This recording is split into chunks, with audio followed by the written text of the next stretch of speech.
Sok tahu. Istri di Blok M, dijemput ke Blok S, ketemu tidak?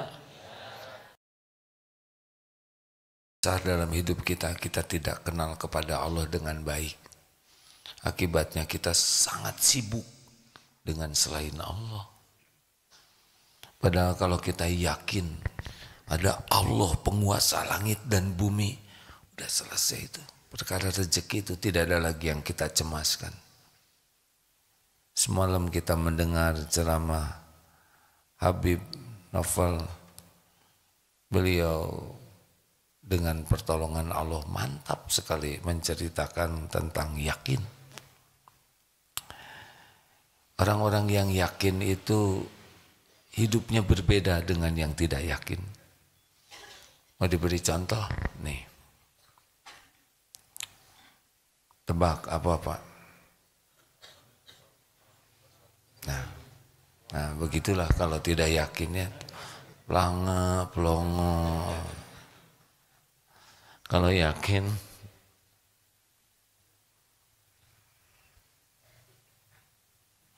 apa yang mau diambilnya? Kalau yakin beda. Ini ada kartu nama. Apa yang ada di tangan saya? Apa? Bulat perkataannya tuh. Mantep. Kalau yakin tuh mantep. Siapa yang memiliki rezeki di langit dan bumi? Siapa yang membagikannya? Dulu siapa yang ngasih rezeki kepada kita? Sekarang siapa yang ngasih rezeki? Besok, lusa, sampai kita meninggal siapa yang jamin rezeki? Dan gak ada cemas. Takut tidak ini, takut Allah pemiliknya. Bulat Allah. Jadi apa yang kita lakukan? Ibadah saja. Sholat ibadah, kerja ibadah, ngurus keluarga ibadah. Sudah itu saja. Rezeki Allah yang ngatur. Ini susah kalau orang kurang yakin kepada Allah. Tapi kalau yakin, sudahlah, itu urusan Allah sepenuhnya. Urusan kita bagaimana menjemput rezeki jadi ibadah. Bagaimana kalau sudah dikasih rezeki nambah ibadah. Kan ada yang nanya, orang Islam dikit-dikit sholat. Kapan kerjanya? Kerja kita emang sholat ya. Kita itu hidupnya itu untuk ibadah. Wa ma khalaqtul jinna wal insa illa liya'budun. Memang sholat itu, kita diciptakan itu untuk sholat. Kita tuh, kerjaan kita tuh nunggu waktu sholat. Nah dari sholat ke sholat diisi dengan ibadah yang lain. Tiangnya sholat, diisi dengan ibadah yang lain. Bekerja, ngurus keluarga, belajar, kadang olahraga, apapun dengan niat untuk takarub kepada Allah. Ya begitu saja. Kita tidak sibuk nyari uang. Bukan mencari uang, tapi bukan mencari rezeki, tapi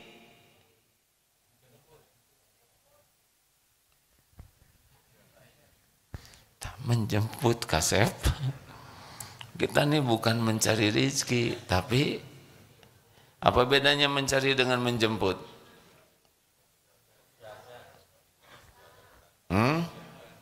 Coba mencari istri, udah punya belum? Menjemput istri, sudah ada? Pasti ketemu tidak? Sok tahu. Istri di Blok M, dijemput ke Blok S, ketemu tidak? Tidak ketemu karena apa? Karena kurang profesional menjemputnya. Kalau benar-benar ditunjukin, mana yang pusing? Jemput istri pakai Google Map atau nyari sendiri kan? Kalau ditunjuk itu gampang. Makanya rezeki itu milik Allah. Kalau kita patuh kepada Allah, ditunjuki oleh Allah. Di mana rezeki kita ketemu jalan, itu mudah nanti. Beneran hadirin. Jadi kalau ada di antara kita masih stres, cemas tentang rezeki, sebetulnya bukan kurang rezeki, tapi kurang iman. Kenapa jadi nunduk begini? Ini ilmu rezeki ya. Jangan takut tidak punya rezeki, tapi takut tidak punya keyakinan Allah pemberi rezeki. Itu yang bahaya bagi kita tuh. Bukan rezekinya, tidak yakinnya. Yang kedua, jangan takut tidak punya rezeki, tapi takut tidak berkah. Kita ketemu dengan rezekinya, rezeki kita, tapi tidak barokah. Karena niat dan caranya tidak benar. Emang penjahat siapa yang ngasih rezeki? Tuh diam kan, kurang yakin. Pokoknya kalau udah pelangap-pelongo kurang yakin, ingat ya.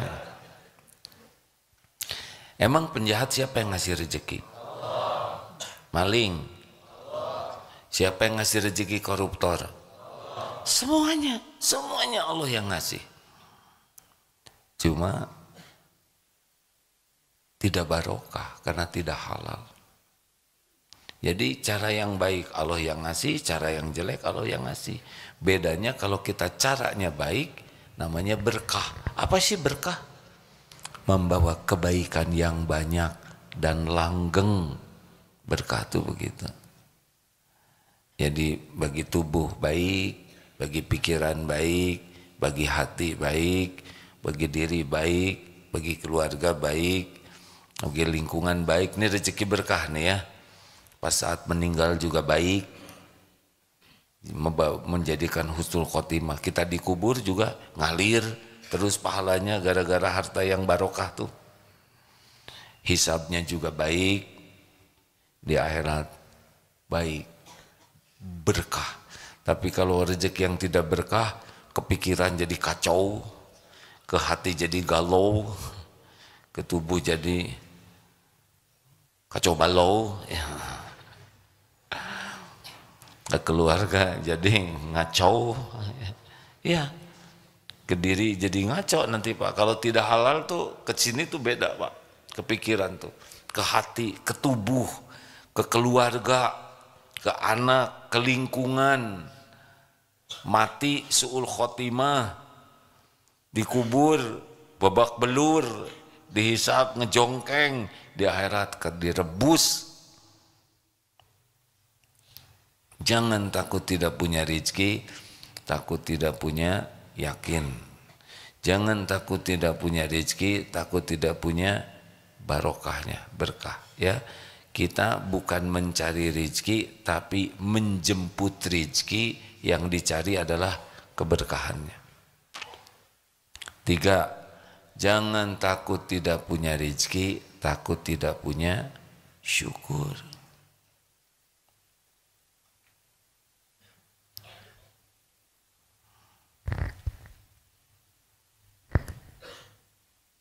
Yang lihat Pak, ini tadi pagi ada cucu baru selesai Iqra karena masih kecil sekali 5 tahun, terus pengen Quran, diberikan Quran.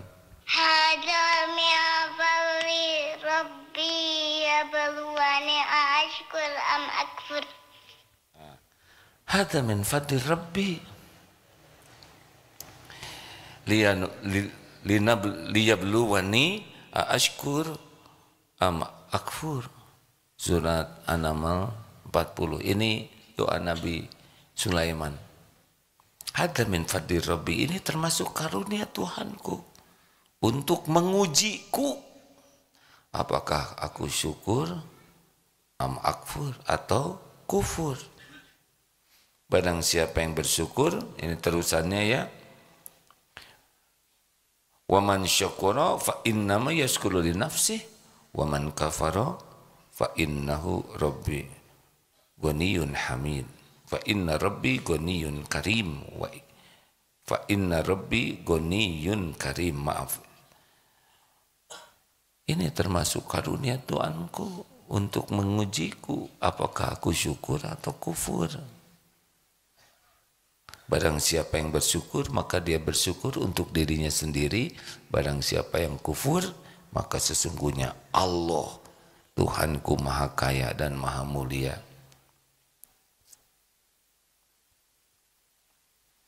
Jadi yang bahaya itu bukan kurang rezeki tapi kurang syukur. Jadi kalau untung banyak, ujiannya ringan atau berat? Ringan atau berat? Kita teh makin pelit Pak kalau makin banyak. Iya. Dulu waktu SD sedekah 1.000, padahal bekalnya 2.000. 50% dia nafkahkan. SMP dia istiqomah 1.000 juga sedekahnya. Padahal bekalnya sudah 5.000. Turun tuh jadi 20% Pak. SMA dia konsisten 1.000. Padahal bekal 10.000.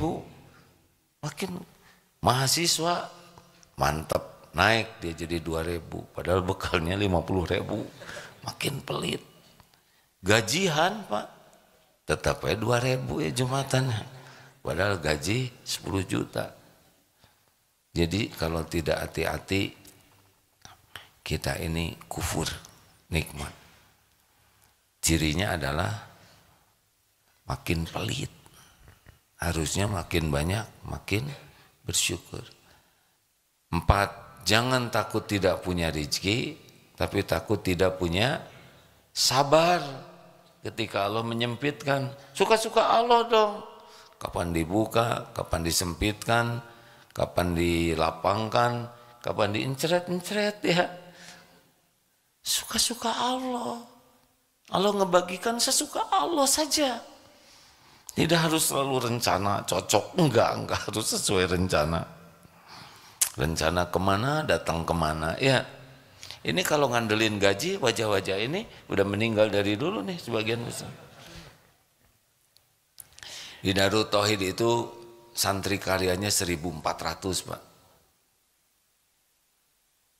Pada waktu COVID kemarin, mulai COVID, saya nanya berapa cadangan dana yang ada.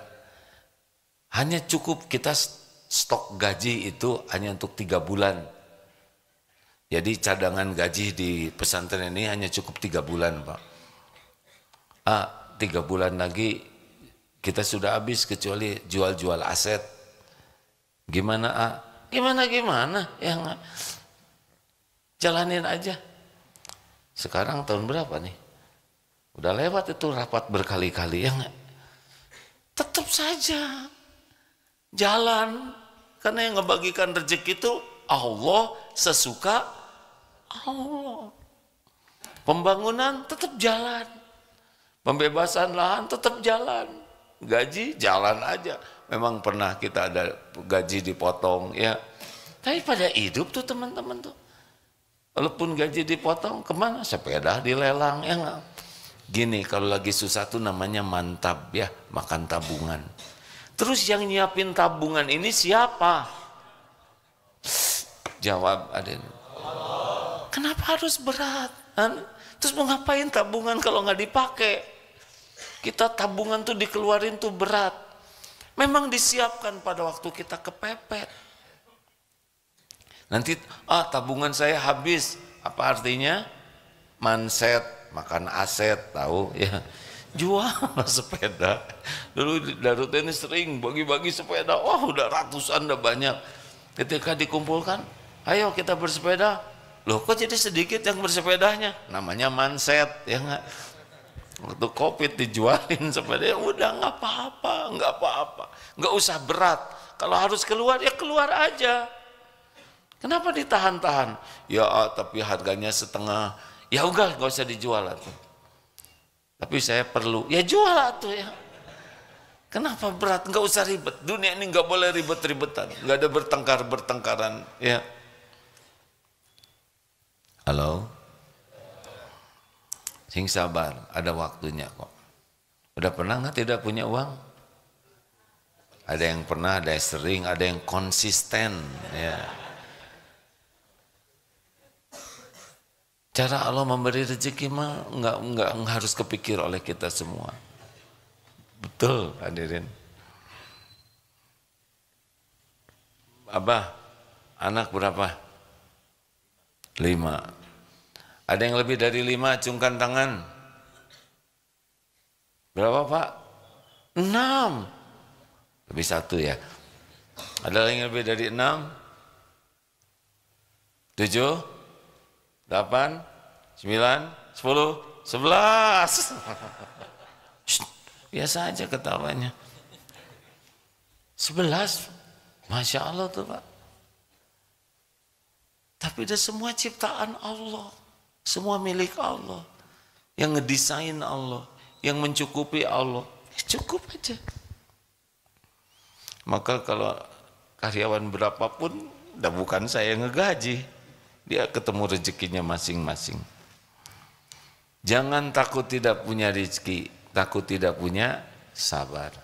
Jadi kalau disempitkan, tenang aja. Diambil yang ridho. Ridho. Jangan takut tidak punya rezeki, takut tidak punya ridho kalau dia diambil. Kita sering menganggap musibah ketika diambil oleh pemiliknya. Ingat tukang parkir, coba perhatikan di sana ada tukang parkir. Ganti-ganti mobil tidak pernah sombong tuh. Jernih. Diambil sampai habis, gak ada penderitaan. Kenapa? Bukan miliknya, hanya titipan. Danlah nggak usah memiliki. Pokoknya rahasia duniawi ini 2. 1, jangan kagum, jangan mengagungkan dunia. Yang kedua, jangan lengket. Kalau lengket Pak, seperti amplop, ada perangko, ketika perangko diambil, robek. Betul tidak? Biasa aja, dunia ini sesuka Allah. Dan yang terakhir, jangan dengki dengan rezeki orang lain.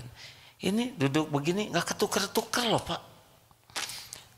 Misalkan di Hajar Aswad berdoa sebelah sana, minggir ya. Misalkan di Multajam, jangan terlalu deket ya, karena saya minta jodoh. Nggak akan pindah ke dia, nggak bisa.